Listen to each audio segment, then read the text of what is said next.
Anyone who has any appreciation for beauty whatsoever is really going to enjoy this one. I'll be right back.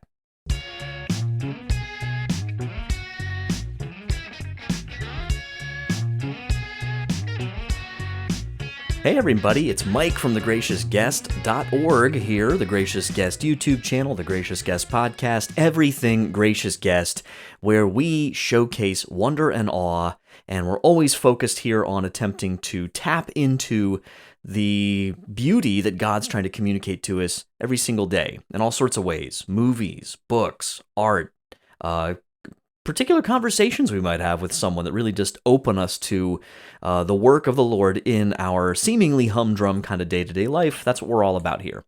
So today I was really privileged to be able to have a chat with my new friend Chris Lewis of Baritus Catholic. Chris is a illustrator by background, also did work for many years in marketing, graphic design. I was never a graphic designer myself, but in some of my Army background with some of the stuff that I did working with psychological operations, there was a real connection with marketing in many ways that Chris and I had some fun discussing some of that, as you'll see here in a couple of minutes. So first things first, before I forget, please make sure you like this video right now. Go ahead, right down there. Little thumbs up thing, right? If you're watching on YouTube, like it. If you're listening to the podcast, whatever you are, whatever service that you're using to listen to this podcast, please go ahead and like this, follow, share the podcast. However you can do that really helps get the word spread. This wonderful content that I've been so blessed lately to be able to be part of, quite frankly. I feel really privileged to be having these conversations about faith and beauty and wonder. So if you could help me out, that would really be appreciated. Again, share this content, like this content, subscribe, spread the word. Let's see what we can do to make this world a place that is more aware of and appreciative of the beauty that God is in himself and the relationship ultimately that he is inviting us to share, to receive salvation, to ultimately to dwell with him for all eternity. That's what this is all about. Everything else is commentary. Everything else. Okay? So let's get right to it. My friend Chris Lewis from Baritus Catholic. You can get all of his links below in this video or in the podcast, and I'll remind you again at the end. So let's jump right to it. Check it out. Chris Lewis, Baritus Catholic Illustrations. Is that what you call it, by the way? Yes, Baritus Catholic. Okay. Well, it's Baritus is technically the name. I added Catholic Illustration so that Gotcha. the name's not very intuitive. So Gotcha. Okay. Well, welcome to the show, and I'm just really thrilled to have you on today. Thank you. Yeah, I love being here to talk about art and faith. Thanks for inviting me. Yeah. No, and I thought we could just jump right in as far as your own background. Your own interest in art, however that all kind of connects together, whatever you want to feel free to share.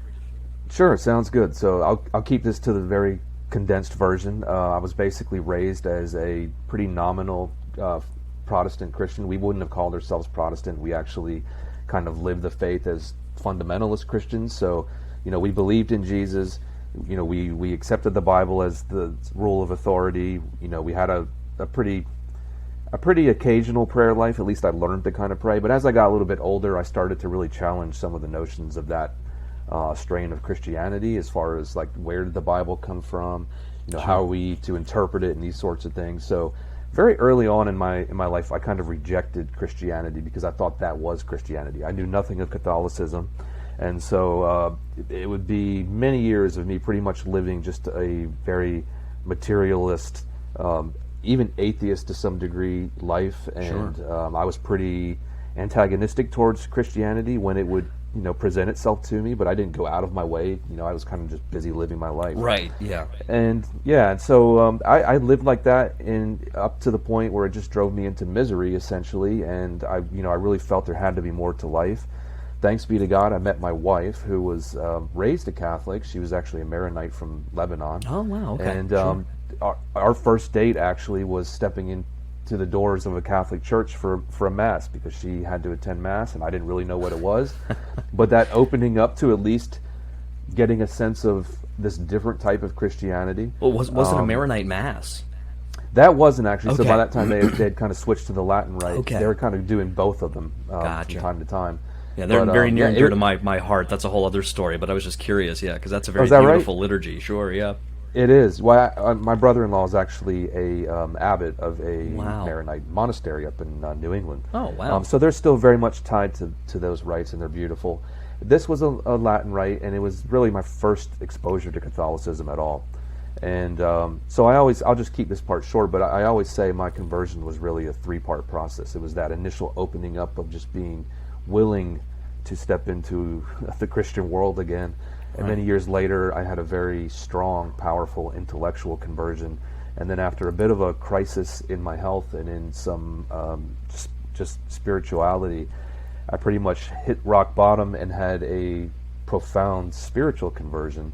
And that's where the faith really came alive for me. And it was through that and rediscovering not just the head and the intellect of Catholicism, but the heart, and just being so moved by the faith that I wanted to share it.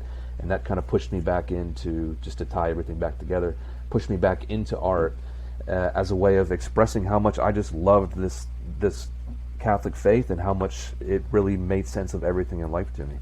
Sure. Yeah, well, and that's a good, I think, a good segue, because we talked a little bit on the phone. You had mentioned briefly about the kind of rewinding a little bit as far as like the presence of art in your life, even as a kid, and just, which of course, for you at the time, from what I gathered, wasn't necessarily like you were saying, a purposeful expression of your faith or anything like that. But do you want to just talk a little bit about just the place that art itself kind of had for you, in those formative years?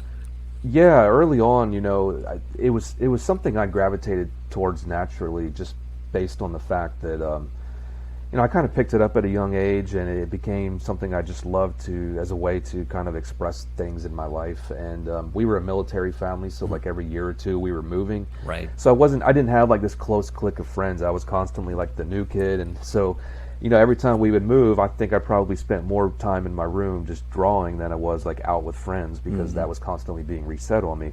And so I developed that love of art, but the type of art I was involved in was more just very secular, and there was no Christian perspective to it, nothing deeper. And it's interesting looking back, because even at an early age, I never understood Catholic art.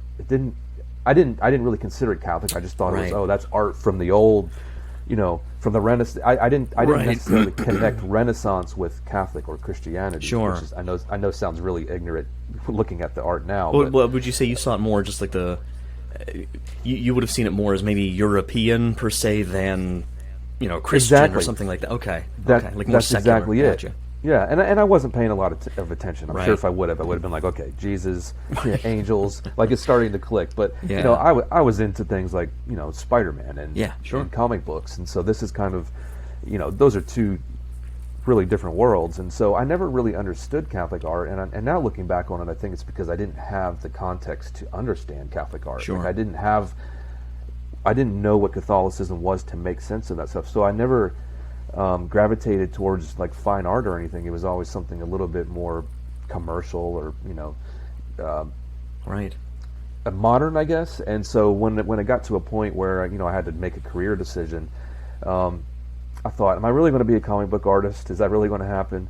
And so I was like, well, graphic design seems stable. It seems like you can get a job and pretty much do that. So I went that direction, and I put art aside for many years, really until the faith kind of inspired it back and to rediscover it again. But now I could do it through this Catholic perspective. And well, I wonder too, because that distinction, I don't know if this is off topic, or just stop me. But I'm just curious, because when you made that distinction between graphic design and art, I think obviously everybody would probably admit that there's an artistic, if you want to say it that way, element to good graphic design, for sure. I mean, if it's there's artistry is profoundly part of it. But what would you think? I mean, what would you maybe say?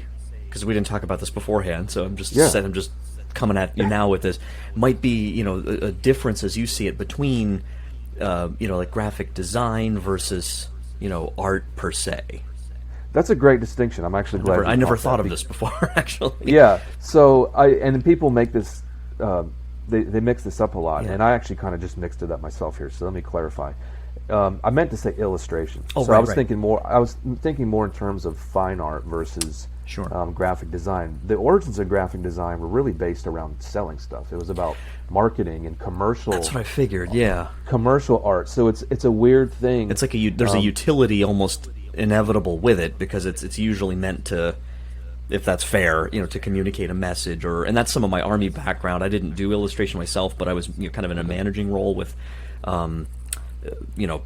various products and psychological operations and stuff like that. Sounds scary, but it's at the end of the day, it's marketing, or message communication for a desired effect, That's exactly Yeah. it. That's why communications and psychology are a part of. If you go to art school for graphic design, you get a little dose of that. Right. And because it is geared towards more of the commercial reality. But what's interesting is that as the world just becomes so digital, it's transformed itself into an expression that is not necessarily tied to marketing or to commercial ends. It's actually become something of its own art medium, but it is distinct, I think, from what traditional fine art and illustration would be considered. Okay. Well, and That's my opinion. no, that makes sense, and because you were in that world, I think you said for what was it, 17 years, I think, in terms of within the realm of marketing, kind of graphic design, corporate. Okay. That's correct. Yeah. So I actually started doing freelance when I was a teenager, just doing graphic design and illustration projects for people I knew. Sure. And professionally, I eventually went into the corporate world for 17 years doing that. Okay. So were you during that time? Were you, you had this, like you mentioned before, these different spiritual encounters and this spiritual deepening. When did that noticeably start to show up, or was there a time when you started to see that kind of come into your whenever that door opened? Basically, I guess I'm asking when that started to show up in your own illustrations. Yeah, it's looking back on it, it kind of blindsided me. I didn't see it coming. So the whole, the intellectual conversion really happened. I mentioned my brother-in-law earlier. Right. Years ago when I converted, I kind of converted with the purpose of just, being able to have a Catholic wedding with my wife, Right. and I didn't really know what I was stepping into. Like, I was open to it. It was beautiful, and I was curious about it. But it would be many years before my brother-in-law handed me a Scott Hahn CD. Right. And I went home and I put the CD in. It was his conversion story. And I mean, I can't even explain it. It's the Holy Spirit. Like, Yeah. a switch flipped. And I went really just from one side of the perspective to the other. Yeah. Where now this whole world became real to me. And I started chasing that for years. I mean, I'd spend 6 to 8 hours a day just Oh, wow. either listening to lectures or podcasts, or I'd come home and I would read books, and I just devoured it. Yeah. And that was all the intellectual side of it. And then, like I said, I had a little a health crisis that came just out of nowhere. One day I was walking around, the next day I was in the hospital and told I'm going to lose half of a lung, and Oh, my. and that it affected my whole health, and that kind of threw me into a whole different thing. Like, well, I thought I was doing God's will. I thought I was following, on the path that I was supposed to follow, and it took a little bit of me just, wrestling in the desert, like in the Old Testament, wrestling with the angel, and kind of wrestling with myself and some of these things that I hadn't really faced. And so when I did that spiritually, and I came out of it with a clear understanding that we're supposed to give everything to God, including our physical health, Yeah. and just offer it all to Him. And I started to realize, that includes my talents. And so this love of wanting to share this faith with people started to take hold. And I wanted to share those talents, but I was working in a corporate environment for 8 hours a day, and it was providing for the family. I was doing work, and I was trying to make it holy where I could, but there was this longing just to be fully invested in the Catholic world. And so I made the decision. I kind of started drawing as a hobby, like when I get home at night, and over the course of really 2 years of just trying to put this stuff out on social media for fun, it kind of evolved into a business. And I made the decision after looking at that after a couple years that I think there's something here that I can do this full time. And so I left the corporate world and have been now doing Catholic work exclusively for about half a year. That's awesome. That's sorry for the long answer. That's why I asked. Yeah. Well, and do you get, so because obviously, and I'll share all the links and everything in the show notes. And in fact, if people are watching this now or listening to it, because I do the podcast version too, all the links are in the notes right now anyway when you're listening to this. So that's the downside when you record. It's always in the future, right? I haven't edited this yet, but I have. So, in another weird way, should have a whole separate episode just on time. Mystery. Yeah, that's interesting. But what I wanted to ask you was, so with respect to just the kind of workflow, the kinds of things that you're doing, at least right now, and it might include plans you might have that you wouldn't mind sharing. Do you do, like, is it all, different products, or I say products, different works of art that you develop and that you put out in these different formats, basically through your Etsy store, that kind of thing, or are you doing any, what's the word I'm looking for? Any commission type work at all? Right. So yeah, I want to ask you about that.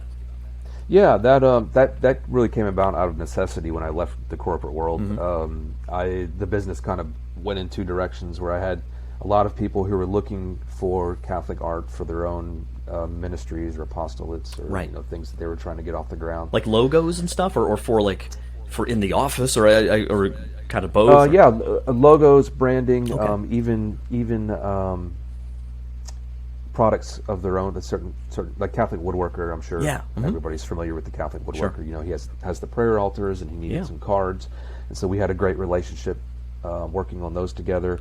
And that was one side of it, was doing custom commission type work for people. Cool. And then the stuff that really pops up in my Etsy shop are really the products that come out of the devotional goods that come out of just what inspires me. So those are more of the personal works that I'm then able to turn into like prayer cards and things. Sure. And one of the reasons I did that was just to, in whatever small way I could, sort of compete with this secular visual bombardment that we get from the culture. Yeah. And a lot of people, unfortunately, you look at the demographics and people aren't attending Mass as much as they used to. Right. Christianity's shrinking in the West. And that's really sad to me. And a lot of people aren't getting to experience the art and the beauty inside the doors of a Catholic church. Mm-hmm. And it seemed natural for me to kind of take what I could from our legacy Yeah. and bring it outside those doors, back into the world, and try and spread this stuff as much as possible, just to get it into people's brains, into their eyes, and into their hearts, hopefully. Well, and I don't know if I can hold these up. Like, I have two samples, but I don't know, is that all right to do that? Oh yeah. Because I was thinking, go for it. Yes, someone could probably take a screenshot of it, but it's like, that's going to be a low quality. Just go get the stuff. You're good. The quality is what I want to talk about next year. But these are the two that I have here right now that I have more. Nice. So this is for those watching the Joseph. Is it Joseph the Worker? Yeah, Joseph the Worker with the Litany of Saint Joseph on the back, and like a maybe a 4x6, I think that ish That's looks right. like, and then the magnet with Joseph Terror of Demons, which people have to check out for sure, because I have a couple formats of that one. But what's funny is I don't even know how. Occasional Google searches, whatever the case is, or just looking for something. I don't even remember what I was looking for specifically in terms of how I stumbled upon your work. And what struck me right away was it seemed, and this is where I want to be a little careful, I'm not knocking everyone else, okay? So we're just talking about Baritus Catholic today. I may have some other folks on in the future, but there was just a particular kind of uniqueness, I think, to your style that really caught my eye. And that's why I wanted to say I'm not immediately saying it's everyone is terrible and this is the best. But for me personally, and a lot of people I've shared your work with, there's just something really, I think, captivating is a word that comes to mind. There's as a man constantly struggling to grow in virtue and in a climate where there's a lot of influences one way or the other that are seemingly designed, by the enemy to just completely destroy that thing called man and manhood and masculinity. Sure. I really gravitated, and it's not all just that, obviously, in your work, but I think I really gravitated to things that bear that kind of element to it. But it's not like a caricature type thing. When I look at this picture of Joseph the Worker, it's not where you basically just photoshopped his face onto Schwarzenegger circa 1976. It's sometimes I think there's that, and as much as I love, I'm sure you've seen it on Google image searches and stuff from time to time, Jesus with like a huge rippling bicep, like arm wrestling the devil. That's a cool picture. I can enjoy that, but it's not something to necessarily, like, I feel like it doesn't really come across as something to be taken seriously in the same gimmicky, kind of way. yeah. Yeah, and again, not to knock whoever made it, but yeah. Yeah. Everybody's trying to express the reality of their faith in their own ways. Right. It's a weird thing maybe where my images are sort of a product of having spent so much time in marketing and developing, products for retail, and branding and building brands. I spent so much time doing that one of the things you kind of learn in that world is how to tell a story very simply with images. And so it's one of the things that really appeals to me is not just drawing, an image of Jesus or an image of St. Joseph, but telling a story with it. Sure. And so the Terror of Demons is a good one, and I think that's one that many people, for whatever reason, that one touches them or speaks to them, especially men, and I'm glad to hear that. And actually, I have a lot of women who support that. Yeah.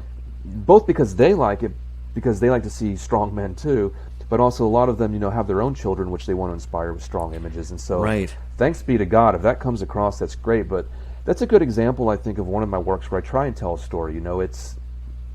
It's St. Joseph and a young Jesus, under the care of St. Joseph, and it's designed to look like the Holy Land during a dark, cold night. Yeah. Where Jesus has the cloak over his head and Joseph has the oil lamp lighting his way. The torch coming down, like the lighting is. And they are the source of light, and Christ has the cross, and he's literally impaling a serpent, and the demons are just cowering and fleeing before them as they walk. And so there's more than just an image there. I want to convey this reality that our faith is powerful, that it has power, that Christ is our hope. St. Joseph is a protector. They are the light of, they're bringing the light of the world to this reality. And so, I try and incorporate little stories in the works that I do, just through symbolism or. And I don't know. I just want to throw this out there too, because I don't know if this is legit or this is me seeing something that's not there, or but something that jumps out at me in his face. And again, like, for folks just have to go and look this up. You can check this out. But his Jesus's face, because he's I don't know, 10, 12, you get the impression he's around that when they found him in the temple kind of age. And he has there's a confidence, I feel like, to his posture, but there's also, I feel like in his face I can detect a little bit of fear, almost, and which is not, for those of you, blasphemy. No, the Bible talks about him being terrified and sweating blood in the garden, decades after this. So, he was, he shared our humanity so perfectly that, he, by his own will, wanted to experience human fear, but it's not like a terror. But I feel like when I look at it, there's that wonderful presence of Joseph, just like imbuing him with human courage, as a human father to his foster son in this case, and that, so to me, like, that just hits me, like that idea of the man, both of them, like the man that God picked to be the closest approximation of God the Father in all of human history, and then the son drawing from that, from his father, not just his father in heaven, but from his father on earth, so that I get all that just from looking at that too. Yeah, it's that human dynamic of the father and son, where the father is passing on his strength and his virtue, and Christ is in his human nature is learning from it. And I love that you picked up on this fact. It's actually, he's got strength, that he's gripping that cross, but at the same time, I did want to convey in his face a sense of, maybe it's fear in the way that it's fear attached to remorse. Sure. Because it's I wanted to convey this idea that he was on a certain path. He was Right. here to do a certain thing, and all of this was leading towards that. Yep. And so, there is that fear or that remorse that's on his face, as well as the strength that's hopefully conveyed in his posture. But and Saint Joseph is, of course, his face is set and he's focused, and there's not even a flinching glimpse of fear on his face. Right. And I wanted to convey that Yeah. as well. Which I love that people are moved by that, and so many people have thanked me for not drawing Saint Joseph as an old man. Yeah, I haven't said it yet, but that's It's I'm in it's that interesting. camp. Yeah, It never even crossed my mind, Yeah. and maybe it's because I feel the power of the faith. I feel the power of the church. So Yeah. I feel like I tend to naturally gravitate towards the strength of it rather than sort of the. Well, and I think a lot of those, if I remember correctly, a lot of those depictions, the depictions you see of Joseph as an old man, they tend to have more of their sort of historical genesis in responses to the Gnostic Gospels later, claiming, or potentially claiming certain things about Joseph and Mary's relationship that weren't true, and sort of this attempt to protect Mary's purity. You sort of strip Joseph of all virility. Exactly. Well, That's surely you put it so well. Surely there was no relationship with them because he was 900 years old. Like, well, come on, that's. But so that's my understanding. Is there? I don't know from what I've seen that there's not any legitimate historical reason to actually suppose that he was older. No, you're right on. That's what I've come across too. Even in movies, like I love that. I know there's a lot of differences of opinion. It's certainly not a perfect movie by any stretch, but the Nativity Story with Oscar Isaac, Star Wars fans know him as Poe Dameron. But before all that, with him as Saint Joseph, I always appreciated that because he's older than her. He's in like his 20s or something. She's a teenager. But he's a strong, virtuous man, and I think. Well, I know for me that's an important, thing to sort of grasp onto in this time, Right. Yeah. I guess I need to watch that. I haven't seen that. It's good. That's a whole other thing. But okay, yeah, it has some good moments. Let me just ask you about maybe one or two others here, or well, actually, I'll tell you what. Just in the interest of time, because the best way for people just to see the whole shop, so to speak, is to go. So your Etsy, where do you recommend sending them first? I'll have the links for your Twitter and Instagram on there too. Yeah, you can link to everything. And the main website, of course, yeah. Yeah, you can link to anything from social media, which is probably just the easiest place to find me. Sure. At Baritus Catholic on Instagram, Facebook, and Twitter. I'm the most active on Instagram. That's probably where you're going to see me promoting things or promoting new works or posting new works more frequently. And I actually interact with people there much more often. Oh, okay. Nice. But you can find my website, barituscatholic.com as well. All of those link back to Etsy where I'm listed as Baritus Catholic as well. I didn't get my Terror of Demons t-shirt yet, but I'm planning on it. I saw you have a St. Michael one on there too, which looks pretty cool. So I hope to be doing more teas in the future because it's been a big request, and it's a great way to visually evangelize the world as you're out and about doing the things you need to do. Well, if you don't mind, I'll just maybe kind of a last question here. We can chat about this for 4 or 5 minutes, kind of bring it to a close. But maybe just with your process, I'm curious kind of how the workflow goes. I mean, obviously, there's a lot of just inspiration that you don't plan on. Like anyone who creates knows that's like I tend to write a little bit more on the side and stuff, and I can make any excuse in the world to not sit down and do it. But the moment I sit down and do it, 9 times out of 10, I'm just amazed with I'll leave. I'll have to peel myself away from it like an hour later or something. And it's like I'll read the page and forgetting grammar errors and all that kind of stuff. I'm just like, where did that come from? So what's that like for you as far as just your kind of processes is as far as producing the stuff that you want to really put out there? I think that's a very common experience for anybody creative and artistic. I was actually just talking about this on Instagram. It's interesting when something comes to me externally and I'm motivated by some kind of external inspiration. I don't know where that comes from, but it's like a lightning bolt. Mm-hmm. So when I get hit with that, I mean, I can sit at my computer for 8 hours straight and look up, and it'll feel like 10 minutes, and it's like, okay, I didn't eat breakfast, didn't eat lunch, Right. didn't eat dinner. Yeah. And I'll knock something out in a day. And there are times, unfortunately, where, you wake up in the morning and it's just like, you're not feeling it. And what I've tried to do more recently is just say a small prayer and hand it over to Jesus and be like, look, you're going to have to move my hand today. It's just going to be one of those days. But what I was telling people, because I have a lot of young artists who come and try and ask for some tips and things, and one of the easiest things to do is just get started. Even when it's so hard, like I know it sounds contradictory, like it's too hard to start, but no, if you just go ahead and start, even just put yourself to doing 10 or 15 minutes, like you said, it's amazing how just getting started and getting the momentum going, eventually, you start rolling and you can just get into it. And that's usually the case with a lot of my work. There are a lot of pieces I start and I'm like an hour or two into it and I'm like, this is just not working out. And what I've started telling myself is just keep with it. Because every one of those times where I've said that to myself, I get to the end of that project and it's like, I am so glad I didn't throw that out. You just keep with it. Sometimes you got to toss one out, but more than likely things, if you just kind of build that discipline and the virtue behind it. And you have you have your vision at the end. It's in something to achieve.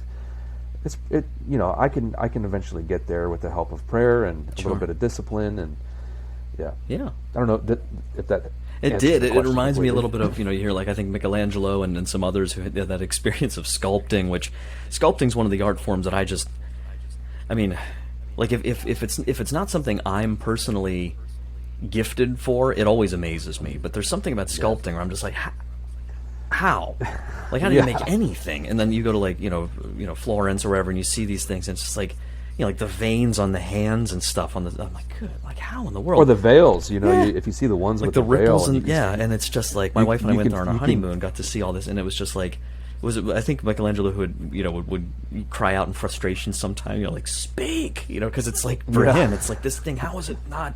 Like I do all this, but this is at best though should hopefully call me up to recognize that I'm like Tolkien talked about, right? Sub-creation. Like I'm God in His providence is permitting me to share in this talent to get a taste of this, but it's nothing even like the glory, And so to avoid that, it's ironic, I think, sometimes how frequently in the art world or the creative world you can get that arrogance cropping up. Because the ironic thing is that's exactly the opposite of what it should be producing in us, I've had this experience where I especially on projects where I'm really inspired to do it. I have these kind of hefty ideals, and I always find I get to the end of a project and it's always just slightly short, and I can never quite do something that I'm like, that's perfect.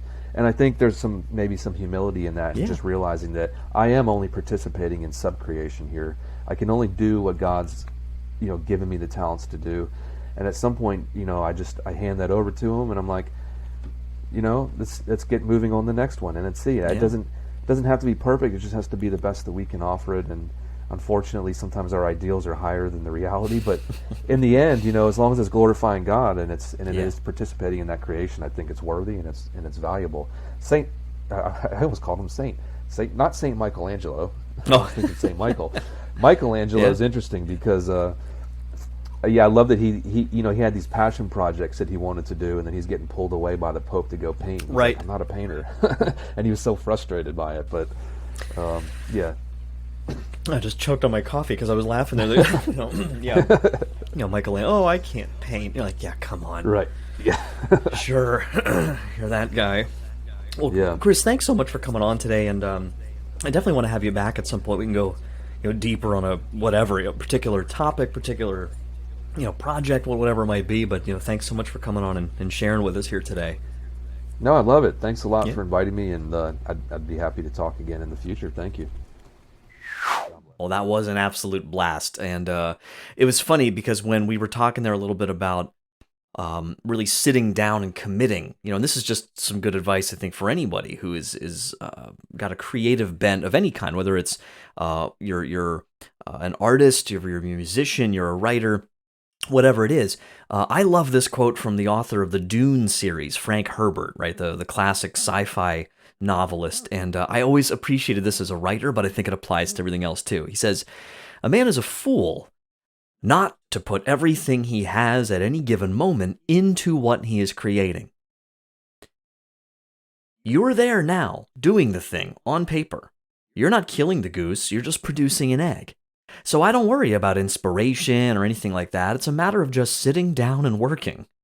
I have never had a problem of a writing block. I've heard about it. I've felt reluctant to write on some days, for whole weeks or sometimes even longer. I'd much rather go fishing, for example, or go sharpen pencils, or go swimming or whatnot. But later, coming back and reading what I have produced, I am unable to detect the difference between what came easily and when I had to sit down and say, well, now it's writing time and I'll now write. There's no difference on paper between the two. So I just thought that was a fun little quote to share as far as encouraging you. If you feel that kind of creative bent, you feel an invitation, something start breaking in, like Chris said, it wasn't something he planned. Something starts breaking in where you feel this prompting, this other will in play, where you just, like, there's a motivation of some kind, something moving you. That's what motivation means. Inspiration means breathing in. There's some sort of cue where you feel this like urge to create something, to participate. What's really happening is to open your will up to God trying to share with you a little tiny taste of his own creative faculty. That's what's going on. That's what's so wonderful about it.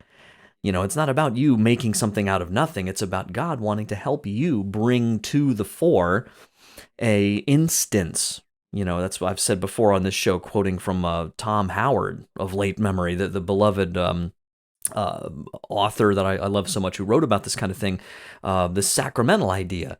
That all these pieces of art, these wonderful things that Chris is producing, these are instances where you have something right in front of you that is communicating something God wants to communicate to you. I mean, that's extraordinary, right?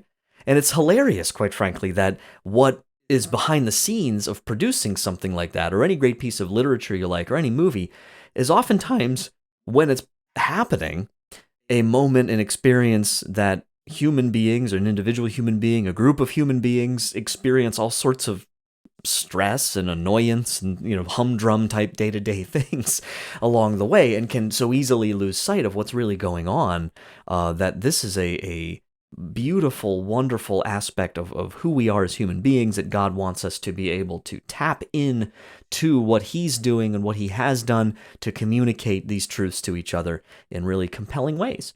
So I hope you got something out of this today. I really, really enjoyed talking to Chris.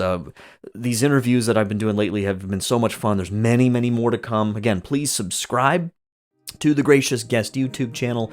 Like this video, like this podcast, download it, pass it on to friends, share it far and wide. God bless you guys, and until next time, don't forget to wonder. Take care.